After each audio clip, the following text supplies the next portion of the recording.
Hi, I'm Cameron, and I don't just read comics, I love them. On today's episode of Cameron Reads Comics, I'm giving my friend Jack his second comic ever. Jack is going to be reading Sex Criminals by Matt Fraction and Chip Zdarsky. More specifically, we are reading Sex Criminals number 1 through 10. Just a heads up, with a name like Sex Criminals, this book is going to be for our more mature audience. You're going to be glad you didn't have to listen to this episode on an awkward car ride with your child. Also, here's a super special announcement.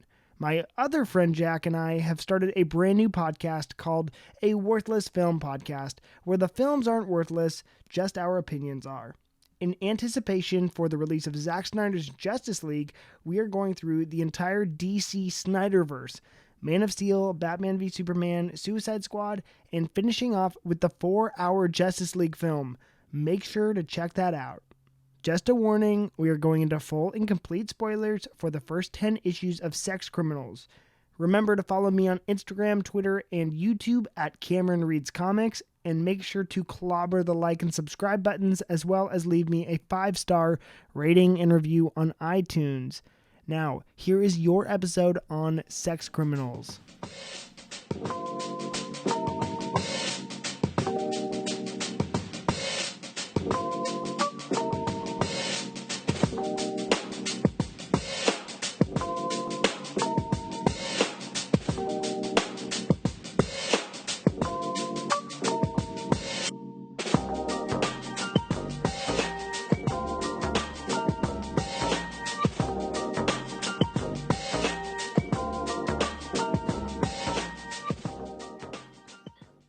Alrighty, hello and welcome back, Jack, to Cameron Reads Comics. We're so glad to have you. Thank you. I'm happy to be here. We've been trying to make this work for several weeks now, and this is no fault of Jack's. This is actually all on me. So this episode is coming out late, and that is because I had a hard time reading this book. Same. I guess we'll get into that, but it's not your fault. There were a couple days I couldn't, a couple days you couldn't, but we're here, so we're doing it. We're here now, and this episode is coming out on Thursday, the 25th of February, whether we like it or not. So, I guess let's just get into it, Jack. How do you think this story, like Sex Criminals, compared to the last story you read, 4 Kids Walk Into a Bank? Okay, so it's kind of like comparing like apples and oranges because they are very different, but I guess they're both fruits if we're, continuing this analogy. So I liked both of them. This one, I guess just overall, I'd consider it more far out. I think of all these things of this like, when they orgasm, they go into cum world, and then it's just like, and then there's the sex police, and then he's got these mental issues, and it's like, where is this coming from? It's like so random. So it was kind of like wrapping my head around it was like not just the how, because I get the fiction part, but kind of the why was a little bit of a thing to overcome. But overall, it was a good book. And especially like one of the things, and I'd love to hear your opinion on this, like I feel like this story walked a very fine line between like informative and satirical, but also like with it being so obviously abundantly about sex and everything going on within that. I didn't think that it crossed the line into grotesque ever. How do you feel like about that balance that they walked, that like tightrope? Did you feel the same way I did, or were you just kind of like, this is too much sometimes?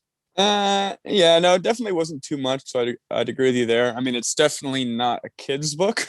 Oh yeah, So I guess they did do a good job of walking the line, I guess. In the sense that it was constantly and always about sex, like always, right? But they never got too gnarly, but when they get to like I guess the deeper or darker like aspects of like the sexual world, they kind of poked fun at it, just like making jokes like, oh, back in the day, or like maybe, when I was a porn actress, I'd do that or something. yeah. So but they never like fully like revolved around or like got into like nitty gritty details about like the weird stuff, I guess, or what I would consider weird. And so that I guess was comforting. But to be honest too, the fact, sex, it's kind of interesting because it is a huge part of like, everyone's world realistically, whether you want to admit it or not. um and so, but for someone to go as far as to write this book and to have like the come world and stuff, it does make me think like, all right, what's wrong with you as far as the author is concerned?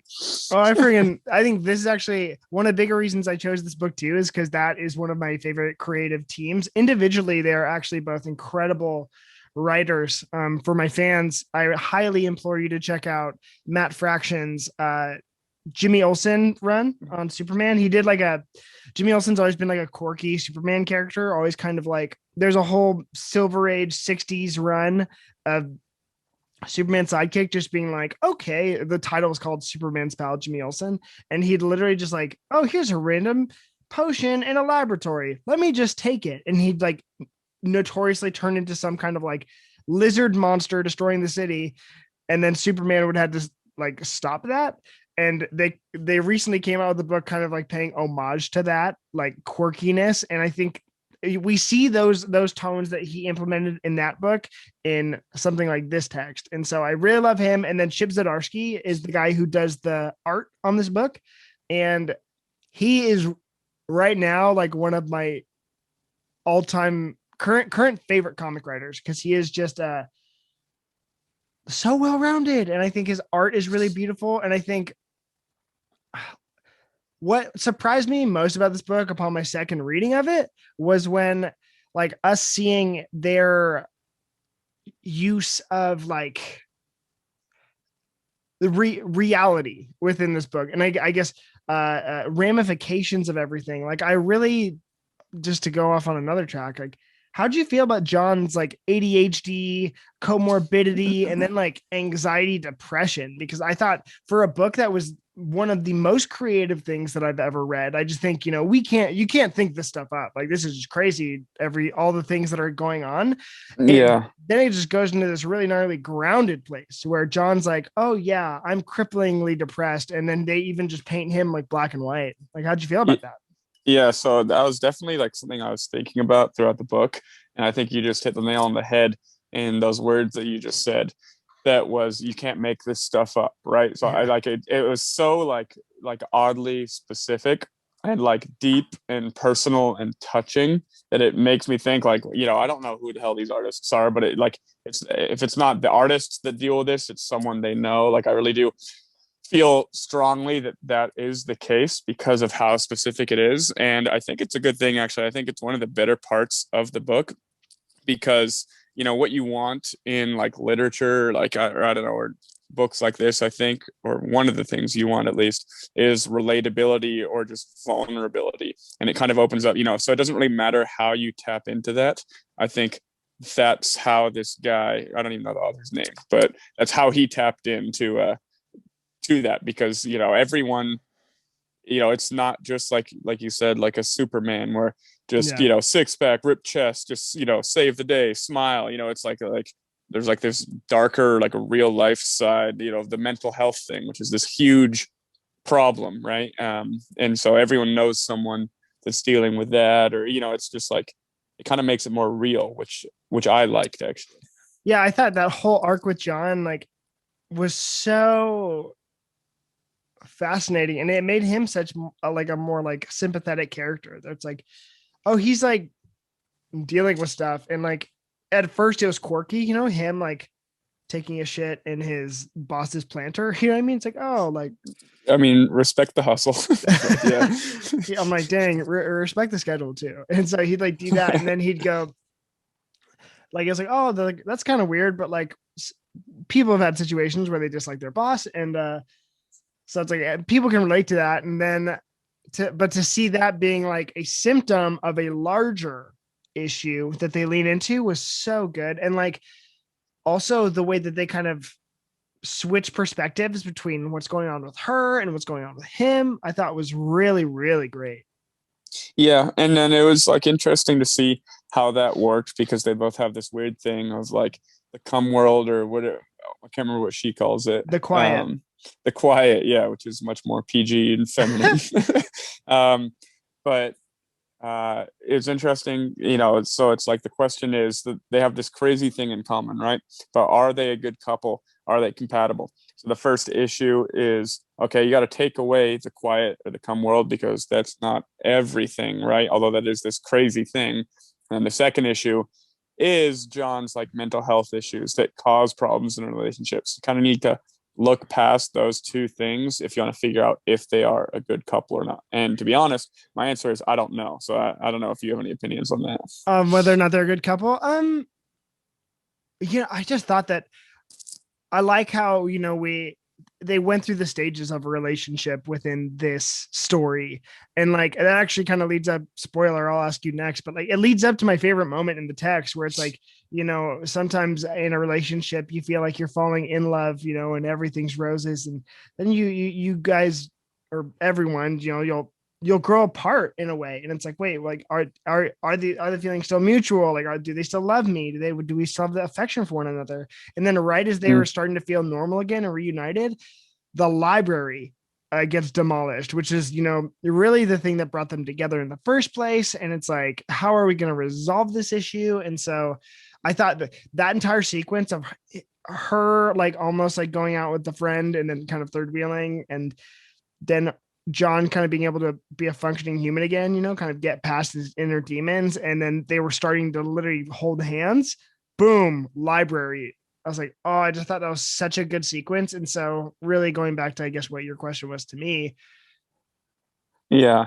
I just think that it showed a relationship happening. And so whether or not they're meant to be together, I don't know, but I think the way that they are brought together and shown together and then apart was really well done. Yeah, I agree. And I think that part showed that they were like there for each other in each of their like dark times, So that's like kind of the whole idea of the relation, like the 2 + 2 = 5, where you can pick each other up and together make something better than both of your guys' individual talents. So I think that was kind of showcasing that. So I'd agree there for sure. Um, yeah, absolutely. It was good. What was your favorite moment? I just told you mine. My favorite moment. Well, before I just have one tangent thing that I want to say too. Yeah, go for it. I've been tangenting like this whole time. So yeah, it's called a podcast. So it was a quote that I remember. So you just said a quote that like hit home for you, and there was one that I remember that was like whoa for me.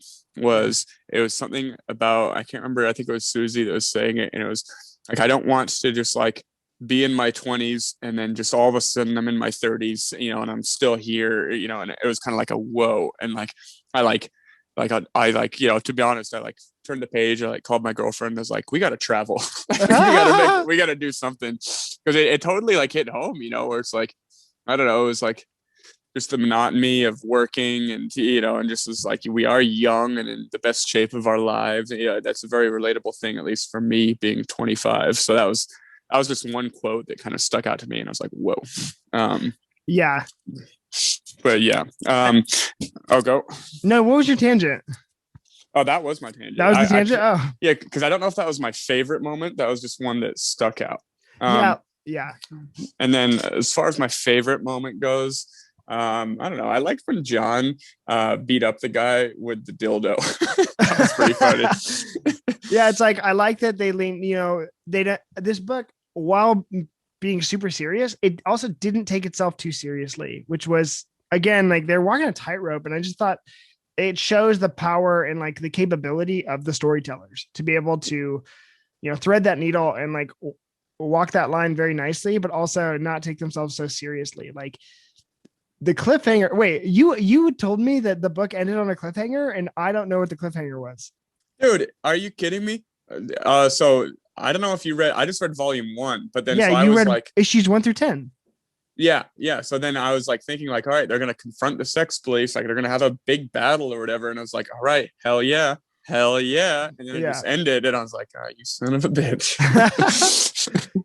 It's yeah, no, I didn't. Oh no, I guess I wasn't so hyped on it, but it was good. Like I liked it, but I just didn't. I was like, okay, where's, because I felt like the biggest cliffhanger was like, okay, John's about to go into Keagleface's house. Oh yeah, okay, and which he did do, and then that he got all the information and stuff. Yeah, and Um, I was like, oh, like what is something gonna happen? And then nothing. yeah, And I don't know, but it's okay. I really, really, really like that they used what's her face, just Anna Kincaid, but who was his like porn star love that he loved. oh yeah, and then they all met up. That was kind I, of cool. I'm like glad that they're like, because she plays a larger part too in the second part of this story. Uh, so yeah, I really like her, and I liked her inclusion in the arc. Um, Mm-hmm. All right, so I got one for you. So yeah, which did you like better, the four kids walk into a bank or this one? they're very different stories, and obviously, like that. I think, yeah, they're very different. Um, I think four kids walk into a bank was very, it was very grounded. It's very real. Like the elevated parts of that story were very much imaginative in the kids' mind, so they weren't actually happening. I thought breaking down the medium of comics was very fascinating within that story. And I think this story does that too, but I just think that this story kind of had more time to tell. So that one was 5 issues and this one was 10 issues that we've gotten into. And I'm spoiled because I've read the other 10 issues after this. And so Mm-hmm. um I think that I like this one a little. I think I like Sex Criminals a little bit more because it takes something that's like taboo and it obviously I think the imagination too that goes into this. It takes a taboo topic and it just leans so far into it that it almost takes it too far, but then it brings us right back down to reality. And I think that Four Kids Walking the Bank did that in a way, and like there were ramifications, but within this story, I've gotten to get to know the main characters a little bit better. We've just spent more time with them because we've had twice as long with them within this one volume. And so Sure. um I think I like this one a little bit more because it's almost, what I compare this to is Big Mouth. Do you watch that show? Big Mouth. I've seen like a couple episodes of that. It actually is a great comparison. That show is like an overtly sexual cartoon. Yeah, it's like those are about kids getting into their bodies, growing into their bodies and going through the awkwardness of puberty. This one is about adults kind of dealing with the ramifications of their interpretations of sex and like how that works. And so, and also like I want my listeners to know I'm not like I've such like an overtly like sexual person. I just thought that the themes within this story and the way that it dealt with these issues was so interesting and like creative and smart. And so I'm like, obviously, with a book like this, we're going to talk about sex a bunch, but not, I mean, not Mm-hmm. the act as much as like what it means to other people. Cause I'm like, I thought even the little side arc with Robbie, the OBGYN, and like kind of, him walking into his dad being freaking like dominated and uh Yeah. then not wanting to put on the kiss makeup. It was like, I just thought that was so interesting, and so Yeah, it plays on like I don't know. I've heard the phrase like everyone's got something, everyone's weird. And then you read yeah, like I've heard statistics, it's like 25% of Americans have a foot fetish or something. And I'm like, oh yeah. I think like, wait, what? And then I read this book and I'm like, well, that's not that bad Yeah, compared to some of the other stuff. yeah, Like and the like oh sorry, but like the whatever the porn star's name was that John was yeah. obsessed with, when she needed to get into the quiet on her own and she brings like a saddle and like 10 dildos. I'm thinking like this girl, Yeah, nice. she's gnarly, and she puts like what's it clamps, but the clamps like are electrocuted, like they'll Yeah. electrocute you. Mm-hmm. I was It's like reading this at wow. my I was reading this at my girlfriend's house, and by the way, it's like she lives at home with her parents, and so I'm like out of context reading this. I'm like, if they were to look over my shoulder, or like right now at what I'm reading, they will think I'm a psychopath. Like, Yeah, I mean, yeah, that's not something I risked myself. So so that's I sacrificed potential familial relationships with this. for the cum world. Yeah, exactly.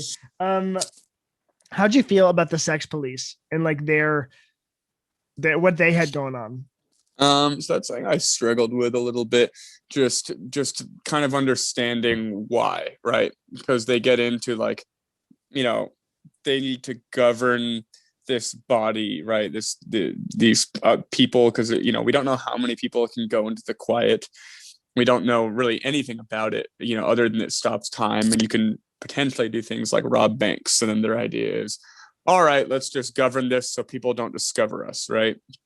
But I don't know. I don't. It's like it seemed to me like it was like 10 people that could get into the quiet, and then like five of them were like doing a little clan and governing it. When it's like if there's, I don't know. I wish that they conveyed more to see like how many people could get into it. Um, so because it seems to me like instead of like being like a real like evil entity or like going up against the man being the sex police, it Yeah. was kind of just like a couple of assholes, that could get into the quiet too. That's what it seemed like to me. Yeah, I don't think they're not a governing body. I think that the sex police is really just the title that they have. Um, Mm-hmm. and in the second volume, we're going to learn more about Kegelface. I don't think that should surprise anyone. Yeah. But yeah, I think I understand your lack of, I guess, enthusiasm because we don't know their motivation, and we still don't. So, Yeah. Yeah, Kegel face is a complete Karen, by the way, like the oh, definition of a Karen. 110%. What? Okay, Jack, can you just, for me and maybe the listeners, I tried to look it up. What do you know what a Kegel is? A Kegel? Yeah. It's like exercises you can do that are supposed to, like, I think for guys you last longer, and for girls it's like makes you tighter. Okay, Sounds okay. so weird saying. It is weird and it's uncomfortable, and now the world knows that we know what that is, but they learned with me because I tried to look it up and I'm like, I'm trying to keep it PG. I'm just informative. Like, For science. it was so funny too. It's like, Hmm. I wanted to disclose something, but I can't disclose something on the air. But anyways, what was that? Who was your favorite character? Do you think? Um, my favorite character, I guess, as unexciting as it is, would have to be Susie. She was pretty cool, level-headed, and it also took you from like the start of where, like, she started as like a kid, middle school, and she was kind of the rock throughout the story. And I think genuinely a really good person. Like, I like how, despite everything, she did really care about the library, which is very noble and pure. She's a good person, and I enjoyed that. Yeah. Yeah, no, I like Susie. My favorite character though had to be uh John's therapist that he met like Oh yeah. at the chicken place. I was like, oh my gosh. And even like their dynamic, their rapport, I thought was so fascinating because he was just like, oh yeah, I saw you walk out of the saw you walk out of the therapist's office, and you find out John's therapist is just drawing a bunch of dicks. And I'm like, wow, of course he Yeah. is. of Yeah. course for this book, of all things to be drawing, it's a dick. But he's like, I've been going to that guy since I was 15, meets this rando dude in the food court. And he's like, hey, yeah, this chicken's the best chicken.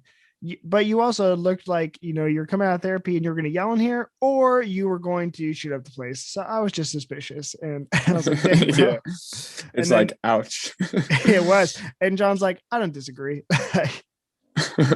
Oh yeah. But he also was like really smart too. Like, he knew his stuff and actually helped John, I think. So that was cool. And even like when John was like, oh, I'm leaving, I'm not showing up next week. And he's like, hey man, don't blame me.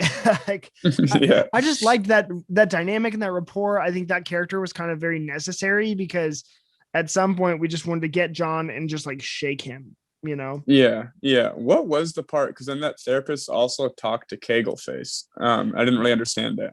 I think, okay, so what happened was Kegelface was following John and was trying to be like, just trying to keep tabs on him because now they want to make sure Mm, he's not breaking the rules.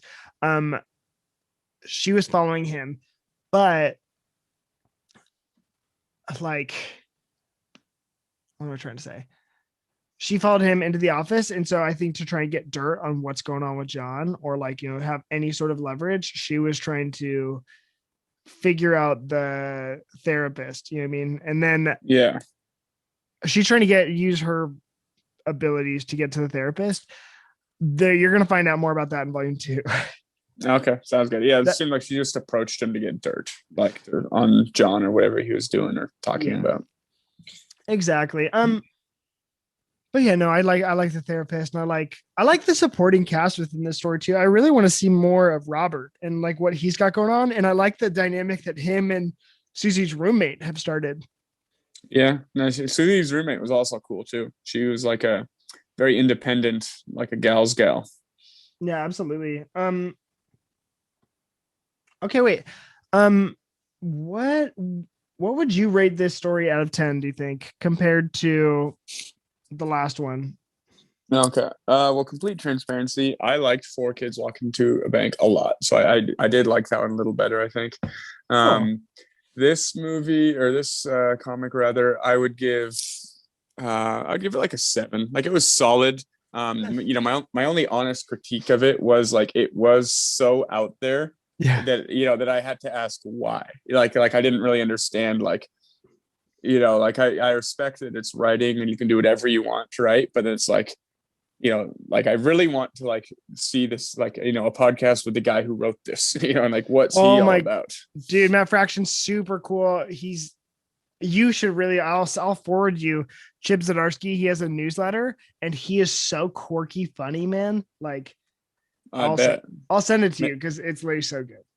Okay, cool. He's literally so freaking funny. And like, I don't know if we got to see some of their humor. Like his humor is very much, if you look at the background scenes in the story, like the building names, it's like they're so funny. And it's just like, oh my gosh, you know that's where he finds joy within this, is like drawing that kind of stuff out. But like, is it from like the perspective of he's a little perverted, or he just thinks it's hilarious, like a troll? I don't think they're perverts. Like, because I think no matter what, like even like with the topic of sex and as taboo as it was, I think that this story and like subject matter is handled pretty gracefully. Like it Hmm. was very much reality oriented, but again, like I don't think it was grotesque. You know what I mean? And so I don't think they're perverts. I just think they're kind of like, yeah, like all this shit's normal. Like to be into some sort of stuff or whatever, or to have like weird thoughts about your body, even as an adult, based on experience as a child. You know what I mean? That's super normal. And so, um, Sure. I just thought that, yeah, like they're very cool. So when he's doing stuff like that, I don't think it's him trying to be like, I think it's him leaning into it, into like, the point of for humor's sake. Sure. That's so funny that you liked Four Kids Walking to a Bank more. You asked me when we were talking about Four Kids, if you like to give you another story. This was not what you were thinking or like leaning into when No, you asked that now. Okay, well, no. what kind of, I guess, were you thinking of more? Because you're like, I was like, oh, I got something experimental for you, because I think it's a very experimental story. But Yeah, I mean, I don't know. So like I remember last time it was my first comic, and then I was reading it, kind of skeptically at the beginning. yeah, Um, so I was just like, okay, so what's going on here? Um, but then like I really liked the characters, like Burger, you that guy, loved Burger. yeah, that guy was the man. And then but I actually grew attached to the characters, which is why I think just internally I liked it more. Yeah, And here, not that I didn't, but I think I you did hated more with it. that book. No, I'm just No, kidding. no, not quite. But then I think this one, it just kind of like threw me off. I was just like, whoa, like I don't Yeah. know. So I threw you in the deep end of the pool. Okay, that is good to know. Um, yeah. Um, So yeah. okay, so we'll give you another grounded book next, because maybe Cameron went a little too far. I was like, oh wow, you want to see what this medium can really do? I also, before we go, because I'm like, I don't have too many more questions, but how did you feel about the art? Did you like it? Like this art is Um, very cool because it's not pen and paper. This was all done on a computer. yeah. So that's actually, I had a point about that. It was kind of interesting.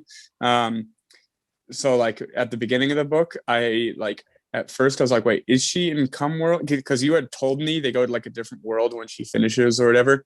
And so then, but it's like how in a two-dimensional picture, how do you convey that you're in another world, right? Yeah. Or that time has stopped. So I thought that was kind of cool.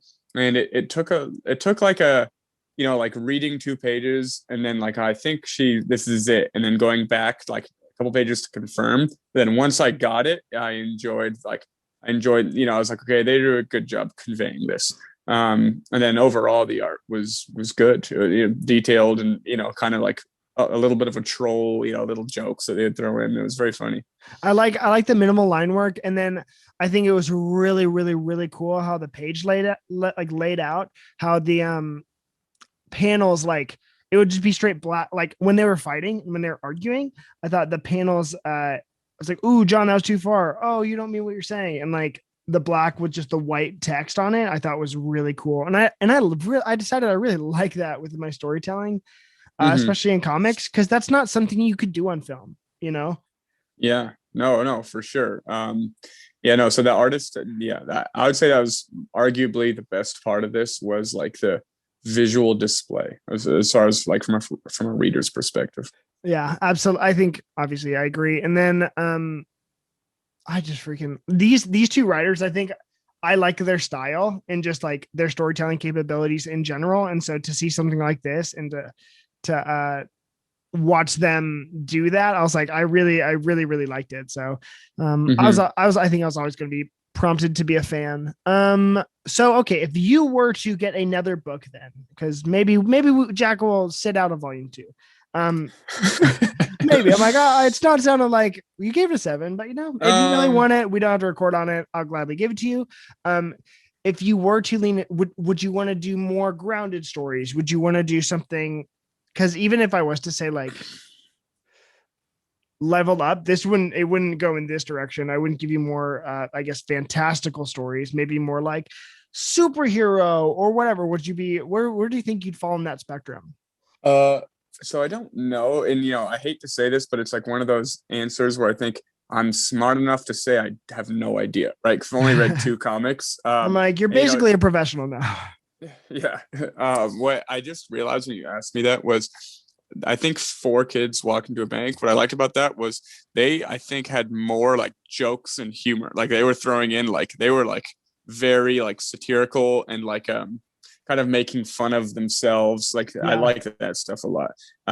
So that's a small part, compared to the whole story. But like that's really the only thing I can say I like right now. Yeah, of course. And you obviously have minimal frame of reference, and I see that. Oh, I think I know the next direction to take you in. Um, yeah, okay. Well, actually, I didn't even give you my score out of 10 because I didn't even think about Oh it. yeah. Uh I'd give this volume 1 at least, because for my listeners, there's there's also they just finished the series. They did 1 through 30, and then they did an issue 69 special. And I was like, of course they did it. I was gonna say I'm changing my 7 to a 6.9. That's I'd probably give it, I liked it a lot. So maybe like 8, 8.2. Okay. I just thought like some of the pacing when it got slow at times, but then like I don't know, I just really do like that sequence and the build up to where we are now in the story. I thought was really well done. It was slow burn, and then like it was good, and like I don't know, just the way that they leaned in and built this world, and Hmm. they it's a very silly idea, and I was on improv, and so like one of the biggest principles they teach is like no matter how silly the idea is, you have to treat it very seriously. You know what I mean? Like, yes, get fantastical, like get like next level, but as long as you take it seriously. And I think that they did that very well in this story, is that they took this idea and it was like, what? And then they just kept leaning into it and like treated it as if it was real, and what the stakes would be if it was real, what the ramifications would be, how people would use this and abuse this power, whatever it be. Hmm. And yeah, and then how something like sex affects everyone. I think I just thought it was handled very responsibly. And I appreciate that, and I think narratively they took it in very creative directions. And I do feel like I have to applaud the creativity within this story, because Sure. again, what did we say earlier is that I couldn't make this up. Like I could not have thought of that. I'm No. like, when my pitch to someone for a story is, yeah, they have sex and then time stops and they use that to rob banks. Like, what? Yeah. Yeah. I mean, yeah, that's why I was thinking like maybe it was just like a justification in my head because I can't think of that. Maybe it's a pervert that can think of that, Yeah. but maybe it's just creativity. I don't know. Yeah, no, I want to give more credit to the writers than that. Okay, well, hey, Jack, that's about as many questions as I have for you. You will be back with something in your hands. I just don't quite know what yet. We'll get you dialed. Thank you so much for coming on the Cameron Reads Comics podcast and reading your second comic. Do you think that you'd read another? Yeah, I think so. Maybe not the next volume of that one, but Uh, overall, it was. I'm definitely open to like the whole world of comic books. So yeah. Jack's basically a comic book reader nerd now, just like the rest of us. You got me. Awesome. Well, Jack, thank you so much again. We're so glad to have you. Alrighty, well, we will see you next time. Oh wait, Thank you. I gotta do my plugs. So you have to listen to my plugs. I always forget this part. Okay, so plugs for this episode. Go follow Cam Reads Comics on Instagram, Twitter, and YouTube. Make sure to go leave us a 5-star rating and review on iTunes. And actually, guys, I have a brand new podcast out with my friend Jack McEwen. I always pronounce his name wrong. My other friend Jack. It is a worthless film podcast. So make sure the first episode is now out on iTunes and Spotify. Make sure to go check that out if you want to hear us talk about Man of Steel, and also leave us a 5-star rating and review there. Again, that's all my plugs. Thanks, Jack. Love you. Mean it for being here. We will have you back soon with maybe a more mild comic in hand. All right. Thanks for having me. All righty. See you later, buddy.